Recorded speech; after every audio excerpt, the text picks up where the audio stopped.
छोटू नाम का एक रसगुल्ला बेचने वाला रहता था। उसके रसगुल्ले बेलगांव में बहुत मशहूर थे। छोटू बहुत ही सीधा साधा और भोला था, दिल का बड़ा ही साफ। छोटू की पत्नी शालिनी घर पर रसगुल्ले बनाती और छोटू शहर जाकर उन्हें बेचा करता था। उसके भोले स्वभाव के कारण लोग उसे ठगते थे। सुनिए, जरा चौकन्ना रहना, ग्राहकों से सही सही पैसे लेना। आजकल कुछ खास मुनाफा नहीं हो रहा। छोटू की बेटी स्वीटी स्कूल से आने के बाद दुकान में बैठ के अपना होमवर्क करती थी। उस गांव में दीपक और मनोज नाम के दो दोस्त थे जो लोगों को बैच पे पैसे देते थे। हर रोज सुबह गले में बैग डाल के वो छोटे छोटे ठेलों वालों को दिन भर के लिए ब्याज पर पैसे देते थे और शाम को उनसे ब्याज सहित पैसे वापस लेते थे। लेकिन ये वसूली करते करते वो दोनों वही ठेलों पर पाव भाजी, वड़ा पाव इत्यादि सब मुफ्त में खाते थे। बेचारे छोटे व्यापारी कुछ नहीं कह पाते थे। एक दिन वो दोनों छोटू के रसगुल्ले की दुकान पर आए। सुना है इसके रसगुल्ले बड़े स्वादिष्ट होते हैं, लेकिन इसने अभी तक हमसे पैसे उधार लिए नहीं है। हाँ पता है, और हमें तो खरीदी हुई कोई भी चीज हजम नहीं होती। लेकिन तुम टेंशन मत लो, सुना है ये रसगुल्ले वाला दिमाग से हल्का है, उल्लू है। ऐसा कहकर मनोज दीपक के कान में कुछ फुसफुसाया। फिर दोनों जोर से हंसे। दोनों एक दूसरे को ताली देकर छोटू की दुकान पर आए। नमस्कार, सुना है आपके दुकान के रसगुल्ले बड़े स्वादिष्ट है। गांव वालों ने बहुत तारीफ की। हमें 4 रसगुल्ले दीजिए ना, जरा हम भी तो देखें क्या खास बात है आपके रसगुल्लों में। छोटू ने खुश होकर दोनों को रसगुल्ले खिलाए। वाह वाह, क्या बात है, इतने बढ़िया रसगुल्ले मैंने आज तक नहीं खाए। और 4 देना। छोटू ने उन्हें और रसगुल्ले खिलाए। 4 करते करते दोनों ने दुकान के लगभग आधे रसगुल्ले खा डाले। छोटू ने हिसाब किताब किया और उन्हें बताया, पूरे 550 रुपए हुए हैं जी। तभी मनोज ने छुपके से अपनी जेब में से एक मरा हुआ कॉकरोच निकाला और अपनी प्लेट में रखा और चिल्लाने लगा, रुको रुको, ये देखो, इसके रसगुल्ले में कॉकरोच है। छी छी छी, थू थू। ओह, क्यों बे, तेरी दुकान में कॉकरोच है और ऐसे गंदे स्वीट लोगों को खिलाता है? रुक, मैं अभी फूड इंस्पेक्टर को बुलाता हूँ और तुम्हारी दुकान बंद करवाता हूँ। नहीं नहीं साहब, ऐसा मत कीजिए, मेरा परिवार रास्ते पे आ जाएगा। ऐसा मत कीजिए, मैं आइंदा से पूरा ध्यान रखूंगा। मैं आपके पैर पड़ता हूँ साहब। ठीक है, इतना गिड़गिड़ा रहे हो तो इस बार छोड़ देता हूँ, लेकिन दोबारा ऐसा मत करना। दीपक और मनोज वहां से चले गए और छोटू ने राहत की सांस ली। अगले ही दिन दोनों फिर से छोटू की दुकान पर आए। छोटू दादा, ये मनोज आपका अपमान कर रहा है। कहता है कि आपके दुकान के सिर्फ 4 ही रसगुल्ले खाए जा सकते हैं और उससे ज्यादा खाएंगे तो उल्टी हो जाएगी। लेकिन मैंने कहा नहीं भाई, 15-20 तो आराम से खा सकते हैं। मेरे साथ बहस करने लगा। अब आप ही बताइए, मैं सही हूँ या ये? दीपक की बातें सुन के छोटू ताव में आ गया। आप ही सही हो साहब, मेरी पत्नी के हाथों में जादू है, जादू। जितने चाहो उतने रसगुल्ले खा सकते हो। एक खाओ तो और खाने का दिल करता है, चाहो तो आजमा लो। दीपक और मनोज ने एक दूसरे को देखा। छोटू उन्हें रसगुल्ले देता गया और वो खाते गए। आखिर जब छोटू ने हिसाब किया, टोटल 650 रुपए हुए हैं साहब। क्या बकवास करते हो, तुमने शर्त लगाई थी इसलिए हम खाते गए, अब हम क्यों दे पैसे? अरे वाह भाई, भलाई का तो जमाना ही नहीं रहा। चलो दीपक। ऐसा कहकर दोनों हंसते हंसते वहां से निकल गए। वैसे तो साहब ठीक कह रहे थे, शर्त मैंने ही लगाई थी। इस तरह दीपक और मनोज रोज वहां आते, कोई ना कोई कहानी बनाते और छोटू को मूर्ख बनाकर फोकट में रसगुल्ले खाकर वहां से चले जाते। ये सब वही पास में बैठकर पढ़ाई करने वाली स्वीटी देखती थी। एक दिन घर पर शालिनी ने छोटू से कहा, सुनिए, आपके दुकान में रसगुल्ले की अच्छी बिक्री हो रही है, लेकिन पैसे क्यों कमा रहे हैं घर पर? ऐसे ही चलता रहा तो गुजारा कैसे होगा? क्या बात है, अगर आपको धंधा नहीं जम रहा तो मजदूरी करके घर चलाएंगे। पिताजी की कोई गलती नहीं है माँ। दुकान में रोज 2 लोग आते हैं और रसगुल्ला खाकर बिना पैसे दिए चले जाते हैं। वो दोनों पिताजी को ठग रहे हैं और पिताजी को कुछ समझ ही नहीं आ रहा। ऐसा कहकर स्वीटी ने सारी पिछली बातें शालिनी को बता दी। अगले दिन दीपक और मनोज वापस छोटू की दुकान पर आए। 4 रसगुल्ले देना भाई। तभी शालिनी अपनी गांव की 5-6 सहेलियों के साथ वहां आई। वे औरतें भी रसगुल्ले खाने लगी। इतने में छोटू चिल्लाया, गल्ले के 10,000 रुपए गायब है। सभी लोग एक दूसरे को देखने लगे। दीपक और मनोज भी चकरा गए। तभी शालिनी की एक सहेली चिल्लाई और दीपक की ओर इशारा करते हुए बोली, वो देखो, उन्होंने निकाले हैं, उनकी थाली में है। हाँ, हमने भी देखा है, इसी आदमी ने चुराए हैं 10,000 रुपए। अजी देख क्या रहे हो जी, पुलिस को फोन करके यहाँ बुलाओ, इतने लोग गवाह है अब ये यहाँ से बच के नहीं जा सकते। शालिनी की बात सुन के दीपक और मनोज समझ गए कि सब क्या चल रहा है, लेकिन वे कुछ नहीं कर सकते थे। वे चुपचाप छोटू को 10,000 रुपए देकर वहाँ से निकल गए। उस दिन के बाद दीपक और मनोज ने किसी भी ठेले पे मुफ्त का खाना नहीं खाया और हमेशा के लिए सुधर गए। दोस्तों, इस कहानी से हमें ये सीख मिलती है कि हमें हमेशा चौकन्ना रहना चाहिए, ना ही किसी को ठगना चाहिए और ना ही किसी और को हमें ठगने देना चाहिए। कानपुर नाम के गांव में एक रघु नाम का हलवाई रहता था। वो बहुत ही मेहनत करता था। उसकी की हुई मेहनत रंग भी लाया करती थी और उसकी बनाई सारी मिठाइयाँ लोगों को बहुत पसंद आती थी। उसके घर में उसकी पत्नी सीमा उसका काम में हाथ बटाया करती थी, जिससे उसका काम हल्का हो जाता था। सीमा और रघु का स्वभाव बहुत अच्छा था। वो गाँव वालों की हमेशा मदद किया करते थे। ये सब उस गाँव के हरिया को अच्छा नहीं लगता था। उसे बहुत जलन होती थी। ऐसे ही एक दिन, अरे रघु, आज मुझे कुछ पैसे दे दो ना। मुझे कुछ पैसों की मदद हो जाती तो बहुत अच्छा होता। तुम्हें पैसे किसके लिए चाहिए? जुआ खेलने के लिए? अरे नहीं नहीं, जरा मजबूरी थी इसीलिए चाहिए थे। अरे ऐसे जुआरी के लिए मेरे पास पैसे नहीं है जो घर वालों को बेच के खाए। चलो मैं चलता हूँ। ये सब सुन के हरिया बहुत ही आग बबूला हो जाता है। ये रघु खुद को बहुत अक्लमंद समझता है। इसकी अकल तो मैं ठिकाने लाऊंगा। सबका मसीहा बना फिरता है और मैंने पैसे मांगे तो देता नहीं। अब देख तू मेरा कमाल। हरिया रघु पर नजर रखने लगा। एक दिन रघु बैंक से पैसे निकालने गया था। हरिया चेहरे पर मास्क लगाकर अपनी गाड़ी पर बैठा उसका इंतजार करने लगा। जैसे ही रघु बैंक से बाहर आया, हरिया ने उसके हाथ से पैसों का बैग खींच लिया और उसे धक्का देकर वहां से रफा दफा हो गया। अरे पकड़ो पकड़ो, चोर मेरा बैग लेकर भाग रहा है, पकड़ो कोई उसे। अब सारे गांव वाले उस चोर के पीछे भागते हैं, मगर वो भाग जाता है और इधर रघु जमीन पर गिर जाता है। गांव वाले उसे उठाते हैं और उसे पानी देते हैं। अरे मेरा पैसों का भरा बैग लूट कर ले गया। अब रघु दुखी मन से अपने घर चला जाता है और अपनी पत्नी से सारी घटना बयां करता है। अब हम क्या करें? हमें कुछ ना कुछ तो करना ही होगा। हम चुप नहीं बैठ सकते। चलो आज ही पुलिस स्टेशन में जाकर रिपोर्ट दर्ज करवा के आते हैं। मैं भी आपके साथ आती हूँ, क्या पता कुछ हो जाए तो। ठीक है चलो। अब हरिया घर जाकर अपने कपड़े बदलकर उस बैग में देखता है। उस बैग में ढेर सारा पैसा होता है। वो पैसों की बैग अलमारी में छुपा कर रख देता है। अजी, इस बैग में क्या है? आपने बताया भी नहीं और अलमारी में रख दिया। अरे बाद में बताऊंगा। हमारे गांव में रघु हलवाई को किसी चोर ने लूट लिया। अब वो रघु पुलिस स्टेशन जाने वाला है। ऐसी सजा होनी चाहिए कि वो चोर भी अगली बार चोरी करने से डरे। चुप बैठ, जा अपना काम कर, निकल यहाँ से। अब हरिया गहरी सोच में डूब जाता है। क्या करूं? अगर ये रघु पुलिस के पास गया और उन्होंने मुझे पकड़ लिया तो मेरा भांडा फोड़ हो जाएगा। अब मैं क्या करूं? इस रघु का कुछ तो ठिकाना लगाना ही पड़ेगा।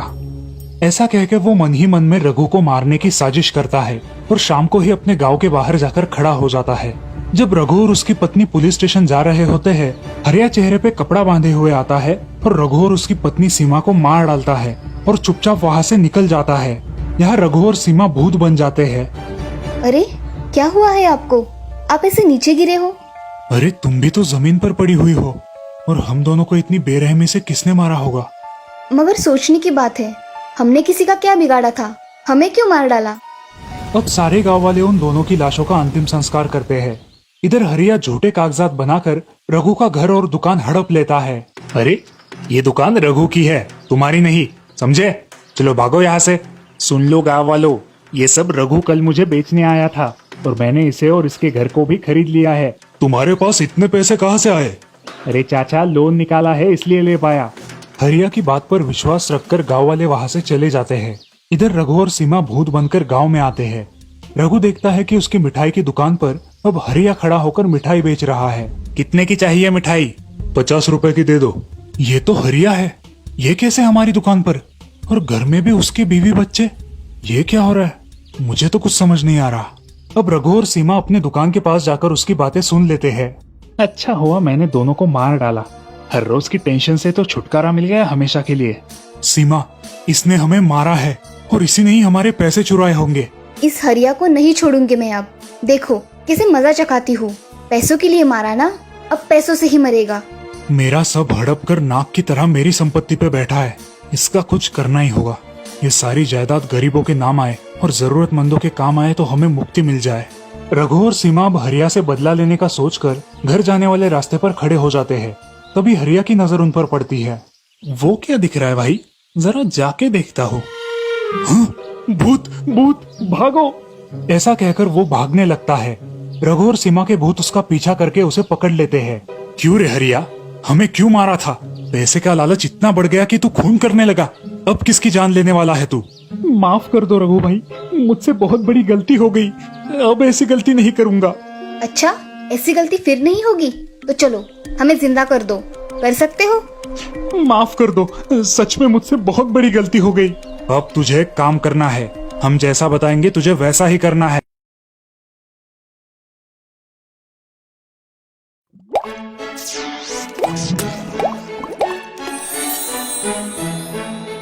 कुछ स्वादिष्ट है बनाना तो playrecipes.com पे जरूर है आना। कानपुर नाम के गांव में एक रघु नाम का हलवाई रहता था। वो बहुत ही मेहनत करता था। उसकी की हुई मेहनत रंग भी लाया करती थी और उसकी बनाई सारी मिठाइयाँ लोगों को बहुत पसंद आती थी। उसके घर में उसकी पत्नी सीमा उसका काम में हाथ बटाया करती थी, जिससे उसका काम हल्का हो जाता था। सीमा और रघु का स्वभाव बहुत अच्छा था। वो गाँव वालों की हमेशा मदद किया करते थे। ये सब उस गांव के हरिया को अच्छा नहीं लगता था। उसे बहुत जलन होती थी। ऐसे ही एक दिन, अरे रघु, आज मुझे कुछ पैसे दे दो ना। मुझे कुछ पैसों की मदद हो जाती तो बहुत अच्छा होता। तुम्हें पैसे किसके लिए चाहिए? जुआ खेलने के लिए? अरे नहीं नहीं, जरा मजबूरी थी इसीलिए चाहिए थे। अरे ऐसे जुआरी के लिए मेरे पास पैसे नहीं है जो घर वालों को बेच के खाए। चलो मैं चलता हूँ। ये सब सुन के हरिया बहुत ही आग बबूला हो जाता है। ये रघु खुद को बहुत अक्लमंद समझता है। इसकी अकल तो मैं ठिकाने लाऊंगा। सबका मसीहा बना फिरता है और मैंने पैसे मांगे तो देता नहीं। अब देख तू मेरा कमाल। हरिया रघु पर नजर रखने लगा। एक दिन रघु बैंक से पैसे निकालने गया था। हरिया चेहरे पर मास्क लगाकर अपनी गाड़ी पर बैठा उसका इंतजार करने लगा। जैसे ही रघु बैंक से बाहर आया, हरिया ने उसके हाथ से पैसों का बैग खींच लिया और उसे धक्का देकर वहां से रफा दफा हो गया। अरे पकड़ो पकड़ो, चोर मेरा बैग लेकर भाग रहा है, पकड़ो कोई उसे। अब सारे गांव वाले उस चोर के पीछे भागते हैं, मगर वो भाग जाता है और इधर रघु जमीन पर गिर जाता है। गांव वाले उसे उठाते हैं और उसे पानी देते हैं। अरे मेरा पैसों का भरा बैग लूट कर ले गया। अब रघु दुखी मन से अपने घर चला जाता है और अपनी पत्नी से सारी घटना बयां करता है। अब हम क्या करें? हमें कुछ ना कुछ तो करना ही होगा। हम चुप नहीं बैठ सकते। चलो आज ही पुलिस स्टेशन में जाकर रिपोर्ट दर्ज करवा के आते हैं। मैं भी आपके साथ आती हूँ, क्या पता कुछ हो जाए तो। ठीक है चलो। अब हरिया घर जाकर अपने कपड़े बदलकर उस बैग में देखता है। उस बैग में ढेर सारा पैसा होता है। वो पैसों की बैग अलमारी में छुपा कर रख देता है। अजी, इस बैग में क्या है? आपने बताया भी नहीं और अलमारी में रख दिया। अरे बाद में बताऊंगा। हमारे गांव में रघु हलवाई को किसी चोर ने लूट लिया। अब वो रघु पुलिस स्टेशन जाने वाला है। ऐसी सजा होनी चाहिए कि वो चोर भी अगली बार चोरी करने से डरे। चुप बैठ, जा अपना काम कर, निकल यहाँ से। अब हरिया गहरी सोच में डूब जाता है। क्या करूं? अगर ये रघु पुलिस के पास गया और उन्होंने मुझे पकड़ लिया तो मेरा भांडा फोड़ हो जाएगा। अब मैं क्या करूं? इस रघु का कुछ तो ठिकाना लगाना ही पड़ेगा। ऐसा कहकर वो मन ही मन में रघु को मारने की साजिश करता है और शाम को ही अपने गांव के बाहर जाकर खड़ा हो जाता है। जब रघु और उसकी पत्नी पुलिस स्टेशन जा रहे होते हैं, हरिया चेहरे पे कपड़ा बांधे हुए आता है और रघु और उसकी पत्नी सीमा को मार डालता है और चुपचाप वहाँ से निकल जाता है। यहाँ रघु और सीमा भूत बन जाते हैं। अरे क्या हुआ है आपको? आप ऐसे नीचे गिरे हो? अरे तुम भी तो जमीन पर पड़ी हुई हो और हम दोनों को इतनी बेरहमी से किसने मारा होगा? मगर सोचने की बात है, हमने किसी का क्या बिगाड़ा था? हमें क्यों मार डाला? अब सारे गांव वाले उन दोनों की लाशों का अंतिम संस्कार करते हैं। इधर हरिया झूठे कागजात बनाकर रघु का घर और दुकान हड़प लेता है। अरे ये दुकान रघु की है, तुम्हारी नहीं, समझे? चलो भागो यहाँ से। सुन लो गांव वालों, ये सब रघु कल मुझे बेचने आया था और मैंने इसे और इसके घर को भी खरीद लिया है। तुम्हारे पास इतने पैसे कहाँ से आए? अरे चाचा, लोन निकाला है इसलिए ले पाया। हरिया की बात पर विश्वास रखकर गांव वाले वहां से चले जाते हैं। इधर रघु और सीमा भूत बनकर गांव में आते हैं। रघु देखता है कि उसकी मिठाई की दुकान पर अब हरिया खड़ा होकर मिठाई बेच रहा है। कितने की चाहिए मिठाई? 50 रुपए की दे दो। ये तो हरिया है, ये कैसे हमारी दुकान पर? और घर में भी उसके बीवी बच्चे, ये क्या हो रहा है? मुझे तो कुछ समझ नहीं आ रहा। अब रघु और सीमा अपने दुकान के पास जाकर उसकी बातें सुन लेते हैं। अच्छा हुआ मैंने दोनों को मार डाला, हर रोज की टेंशन से तो छुटकारा मिल गया हमेशा के लिए। सीमा, इसने हमें मारा है और इसी ने ही हमारे पैसे चुराए होंगे। इस हरिया को नहीं छोड़ूंगी मैं अब। देखो कैसे मजा चखाती हूँ। पैसों के लिए मारा ना, अब पैसों से ही मरेगा। मेरा सब हड़प कर नाक की तरह मेरी संपत्ति पे बैठा है, इसका कुछ करना ही होगा। ये सारी जायदाद गरीबों के नाम आए और जरूरतमंदों के काम आए तो हमें मुक्ति मिल जाए। रघु और सीमा अब हरिया से बदला लेने का सोचकर घर जाने वाले रास्ते पर खड़े हो जाते हैं। तभी हरिया की नजर उन पर पड़ती है। वो क्या दिख रहा है भाई, जरा जाके देखता हूँ। हाँ, भूत भूत भागो, ऐसा कहकर वो भागने लगता है। रघु और सीमा के भूत उसका पीछा करके उसे पकड़ लेते हैं। क्यों रे हरिया, हमें क्यों मारा था? पैसे का लालच इतना बढ़ गया कि तू खून करने लगा। अब किसकी जान लेने वाला है तू? माफ कर दो रघु भाई, मुझसे बहुत बड़ी गलती हो गई, अब ऐसी गलती नहीं करूंगा। अच्छा, ऐसी गलती फिर नहीं होगी तो चलो हमें जिंदा कर दो। कर सकते हो? माफ कर दो, सच में मुझसे बहुत बड़ी गलती हो गई। अब तुझे काम करना है, हम जैसा बताएंगे तुझे वैसा ही करना है। हाँ हाँ करूंगा, अब बोलकर तो देखो। हमारी जितनी भी संपत्ति है उतनी सारी जल्द ही हमारे गांव के गरीबों में बांट दे और बची हुई जमा पूंजी अनाथ आश्रम में दे दे। मैं ऐसा ही करूंगा, बस आप मुझे छोड़ दो। अब हरिया गांव में आकर सारी संपत्ति दान कर देता है और बची हुई संपत्ति अनाथ आश्रम को देता है। उसके मन में एक विचार आता है, क्यों ना गांव के बाबा से मदद मांगू, इन भूतों से छुटकारा मिल जाएगा। ये सोचकर वो बाबा के पास चला जाता है। बाबा, ये भक्त आपकी शरण में आया है, मेरी रक्षा कीजिए बाबा। क्या हुआ, ऐसे क्यों बात कर रहे हो? बाबा, मेरे पीछे 2 भूत लगे हुए हैं, उनसे मुझे छुड़वा दो। अब बाबा ध्यान में मग्न हो जाते हैं और उन्हें सब पता चल जाता है। दुष्ट पापी, खुद गुनाह करता है और अपने प्राणों की भीख मांगता है। मैं तेरी कोई सहायता नहीं कर सकता, निकल जा यहाँ से। बाबा, बड़ी आशा लेकर आया था आपके पास, आप बचा लो ना मुझे बाबा। अगर तू यहाँ 10 मिनट और रहा ना तो मैं तुझे श्राप दे दूंगा, चला जा यहाँ से। अब हरिया बहुत डर जाता है और अपनी पत्नी को सारी बात बताता है। अरे ये क्या अनर्थ कर दिया तुमने? तुम्हें उन पैसों ने अंधा कर दिया है। देवता समान रघु और सीमा को मार डाला। कुछ तो शर्म करो। अब मैं क्या करूं?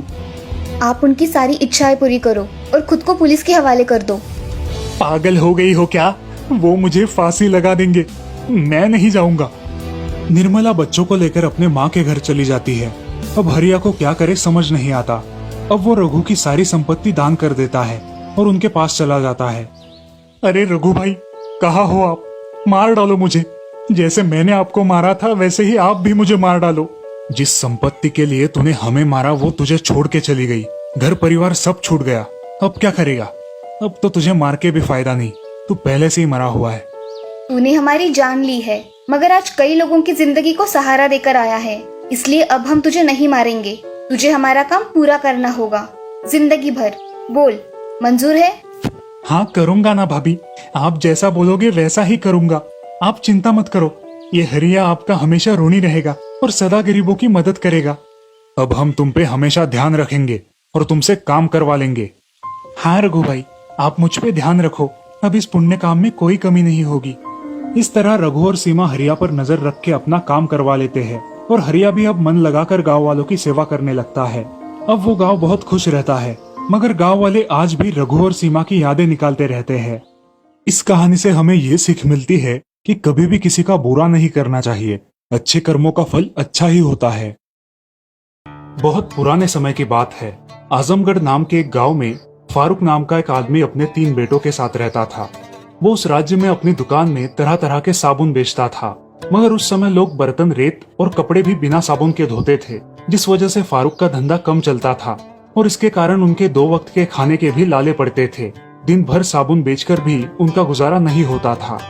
पिताजी, आज से आप काम पर मत जाइए, आज से काम पर मैं जाऊंगा। अरे बेटा, तुम अभी छोटे हो, तुम मत करो, तुमसे बड़े भी तो कुछ नहीं करते। नहीं नहीं पिताजी, आप काम पर नहीं जाएंगे। ऐसा कहकर असलम उसी राज्य में काम करने के लिए जाता है। बाजार जाकर उसे जो भी काम मिले वो कर लेता था। कभी बोझ उठा लेता तो कभी किसी का सामान बेच देता था। जिसको जैसी मदद चाहिए उसे मदद कर देता था। उसके बदले में जो भी दाम मिले उस कमाई से उनका घर का गुजारा होता था। फारूक उसके बेटे को खुद के पैरों पर खड़ा देख बहुत खुश था। एक दिन असलम बाजार में काम कर रहा था तभी वहां एक शाही फरमान आता है, सबने अपने सर झुका लिए जाए, राजकुमारी इस रास्ते से जा रही है, सब रास्ते के किनारे खड़े हो जाए। सारे लोग रास्ते के किनारे खड़े हो जाते हैं और राजकुमारी की पालकी वहां आती है। अचानक पास ही के जंगल से एक शेर वहां आता है और सारे लोग भागने लगते हैं। शेर राजकुमारी के पालकी के पास आता है और जोर जोर से गुर्राने लगता है। उसी समय असलम पास ही लोहा पिघलाने वाली दुकान से एक जलती हुई लकड़ी उठाकर उस शेर के सामने खड़ा हो जाता है। राजकुमारी बहुत डर जाती है और पालकी से निकल के असलम के पीछे खड़ी हो जाती है। असलम बड़ी बहादुरी से शेर को भगा देता है। आपका बहुत बहुत धन्यवाद, आपने मेरी जान बचाई है। मंत्री जी, स्वर्ण मुद्राएं इनको भेंट दीजिए। ऐसा कहकर राजकुमारी वहां से चली जाती है और असलम घर लौट आता है। वो कुछ खोया खोया सा है। क्या हुआ असलम, तुम कुछ खोए खोए से हो? कुछ नहीं पिताजी, जिस राजकुमारी को मैंने बचाया उसके बदले में मुझे ये स्वर्ण मुद्राएं मिली है। तो जरा सोचिए, उस राज्य में काम करने वाले लोगों की कितनी कीमत होगी। पिताजी, मुझे लगता है हमें भी उस राज्य में जाना चाहिए। ऐसा सोचकर वे दोनों जाने के लिए निकलते हैं। राज्य से निकलकर उन्हें बहुत घना जंगल लगता है और उस जंगल के खत्म हो जाने के बाद एक बहुत बड़ा रेगिस्तान। रेगिस्तान में दिन में सफर करना मुश्किल होगा, इसलिए वो सोचते हैं कि रात में रेगिस्तान में सफर करेंगे। ऐसे ही दिन बीत रहे थे। एक दिन वे दोनों सोए हुए थे, तभी असलम को किसी आदमी की दर्द भरी आवाज सुनाई दी। असलम उठकर उस आदमी को देखने जाता है। असलम उसके पास जाता है और उसे अपने पास का पानी पिलाता है। वो बूढ़ा आदमी असलम को धन्यवाद देता है और उसे एक जादुई कप देता है। बेटा, इस कप में पानी की 5 बूंदे डालना और ये तुम्हें आगे क्या होने वाला है ये सब बता देगा। ऐसा कहकर वो आदमी गायब हो जाता है और असलम के हाथ में वो कप रह जाता है। असलम अपने पिता को जाकर ये सारी बात बताता है, लेकिन उनका इस पर विश्वास नहीं होता। वो दोनों अपनी आगे की यात्रा करने के लिए निकलते हैं। तभी रास्ते में उन्हें फिर एक जंगल लगता है। अचानक उस घने जंगल से एक शेर बाहर आता है। शेर उनके सामने खड़ा हो जाता है। इस बार उनके पास अपने रक्षण के लिए कुछ भी नहीं है। शेर गुर्राते हुए उनकी तरफ बढ़ने लगता है। उसी समय राजकुमारी चित्रांगना वहां मशाल लेके खड़ी हो जाती है। राजकुमारी ने उस शेर को अपनी मशाल दिखाकर भगा दिया और असलम के पास आई। धन्यवाद राजकुमारी, आपने हमारी जान बचाई। धन्यवाद? किस बात का? आपने उस दिन मेरी जान बचाई और आज मैंने आपकी जान बचाई। लेकिन राजकुमारी, आप यहाँ कैसे? मैं अपने पिता के साथ यात्रा के लिए आई थी और यहाँ पे रात को विश्राम करने रुकी हूँ। आप अब हमारे अतिथि बनकर हमारे राज्य में 8 दिन तक रहिए। बाद में आप अपने घर लौट सकते हैं। आप अब हमारे शाही अतिथि हैं। चलिए। असलम अब राजमहल में रहने लगा। एक दिन अचानक उसे उस जादुई कप की याद आई। उसने तुरंत वो कप निकाला और उसमें 5 बूंद पानी डाला। तब उसे दिखाई दिया कि राजा को कोई शैतान मारने वाला है। वो तुरंत यह सूचना राजा को देता है। महाराज, आपकी जान को खतरा है, कोई आपको